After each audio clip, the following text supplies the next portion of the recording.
Hi friends, welcome back to my channel. ఈ వీడియోలో మనం ఈరోజు హైకోర్టులో గ్రూప్ 2 ఉమెన్ రిజర్వేషన్కి సంబంధించిన కేసు హియరింగ్ రావడం జరిగింది. ఆ హియరింగ్లో ఏ ఆర్గ్యుమెంట్స్ జరిగాయో ఈరోజు చూద్దాం ఫ్రెండ్స్. మన ఛానల్ని మొదటిసారిగా చూస్తున్నవారు ఛానల్ని సబ్స్క్రైబ్ చేసుకోండి. మన ఛానల్లో ఎప్పటికప్పుడు జాబ్ అప్డేట్స్ అందించే ప్రయత్నం చేయడం జరుగుతుంది ఫ్రెండ్స్.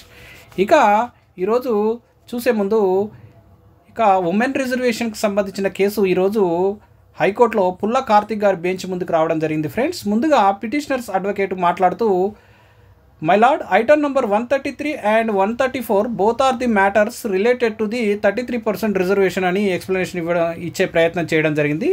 కోర్టు ఆల్రెడీ ఈ అంశాలను ఇంతకుముందే వినడం జరిగిందని ఎక్స్ప్లెనేషన్ ఇవ్వగా, పుల్ల కార్తిక్ గారు, గౌరవ న్యాయమూర్తి పుల్ల కార్తిక్ గారు, మీరు ఎవరి తరపున ఆర్గ్యుమెంట్స్ చేస్తున్నారని క్వశ్చన్ చేయడం జరిగింది. అప్పుడు పిటిషనర్స్ అడ్వకేటు, మేము పిటిషనర్స్ తరపున ఉమెన్ తరపున ఆర్గ్యుమెంట్ చేస్తున్నాను మై లార్డ్ అని చెప్పగా, అప్పుడు వెంటనే న్యాయమూర్తి గారు, అసలు ఇప్పుడు మీరు ఏం కావాలని కోరుతున్నారు, వాట్ డూ యూ వాంట్ అని క్వశ్చన్ చేయడం జరిగింది. అప్పుడు petitioners advocate, the benefits of 33% reservation 33% reservation యొక్క బెనిఫిట్స్ మేము కోరుతున్నాము యాజ్ పర్ జీవో నెంబర్ 3 అని ఎక్స్ప్లెనేషన్ ఇవ్వడం జరిగింది.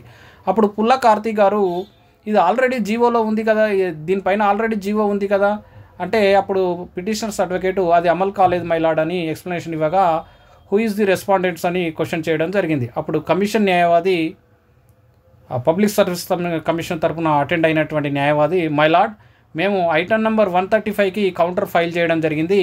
ఇక ఐటమ్ నెంబర్ 134కి కౌంటర్ ఫైల్ చేస్తాము, 1 వీక్ టైం ఇవ్వండి అని ఎక్స్ప్లెనేషన్ ఇచ్చే ప్రయత్నం చేయడం జరిగింది.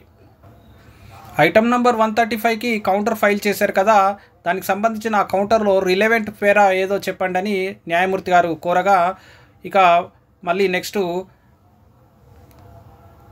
ఆ పేరాను ఒకసారి చదవడం జరిగింది న్యాయమూర్తి గారు. న్యాయమూర్తి చదివిన తర్వాత ఇప్పుడు పిటిషనర్స్ అడ్వకేట్తో ఉద్దేశిస్తూ, వారు జీవో నెంబర్ 3ని అమలు చేయలేదు అంతేనా, అంటే జీవో నెంబర్ 3ని వాళ్ళు అమలు చేయలేదు అంతే కదా అని అడగగా, petitioners advocate, yes my lord, వారు జీవో నెంబర్ 3ని ఫాలో కాలేదు, అంతేకాకుండా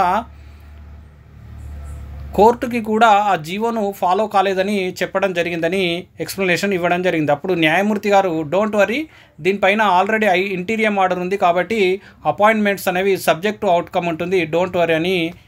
సో మీరు ఎలాంటి ఇబ్బంది గురి కావద్దు, ఎలాంటి టెన్షన్స్ పెట్టుకోవాల్సిన అవసరం లేదు, ఆల్రెడీ దీనిపైన ఇంటీరియం ఆర్డర్ ఉంది కాబట్టి సబ్జెక్టు ఈ తీర్పును బేస్ చేసుకొని, అంటే ఈ జడ్జిమెంట్ని బేస్ చేసుకొని అపాయింట్మెంట్స్ ఉంటాయి, సో డోంట్ వరీ అని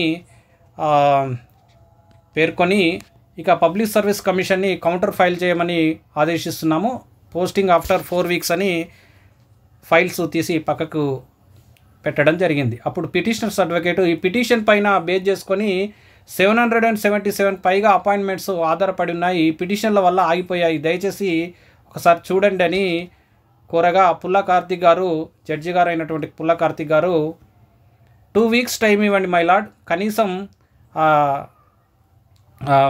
అప్పుడు న్యాయమూర్తి గారు, don't worry, subject to outcome ఉంది కాబట్టి మీరు ఎలాంటి ఇబ్బంది గురి కావద్దు, డోంట్ వరీ అని అన్నాడు. అన్నాక పిటిషనర్స్ అడ్వకేటు, కనీసం 2 వీక్స్ అన్న టైం ఇవ్వండి, ఒక డేట్ ఫిక్స్ చేయండి, కనీసం ఒక డేట్ అన్న ఫిక్స్ చేయండి అనగా, పుల్ల కార్తిక్ గారు 4 వీక్స్ తర్వాత డేటు 8/10 అంటే 8 అక్టోబర్ అని ఒక డేట్ ఫిక్స్ చేయడం జరిగింది. ఇక రెస్పాండెంట్స్ అయినటువంటి కమిషన్ కౌంటర్ ఫైల్ చేయమని ఆదేశిస్తున్నాము ఇక అని పోస్ట్పోన్ చేయడం జరిగింది. ఇక మరి నెక్స్ట్ వీడియోలో స్పోర్ట్స్కి సంబంధించిన కేసు కూడా చర్చిద్దాం ఫ్రెండ్స్. మన ఛానల్ని మొదటిసారిగా చూస్తున్నారు, ఛానల్ని సబ్స్క్రైబ్ చేసుకోండి. మీ ఇచ్చే సబ్స్క్రైబ్స్ వల్ల మన ఛానల్కి మరింత ముందుకు పోవడానికి, గ్రోత్ అవ్వడానికి, మీరు ఇచ్చే వాల్యుబుల్ సపోర్టు మన ఛానల్ గ్రో అవ్వడానికి తోడ్పడుతుంది ఫ్రెండ్స్. సబ్స్క్రైబ్ చేస్తారని, లైక్ చేస్తారని, మీ ఫ్రెండ్స్కి షేర్ చేస్తారని ఆశిస్తూ నెక్స్ట్ వీడియోలో మళ్ళీ కలుద్దాం. All the best.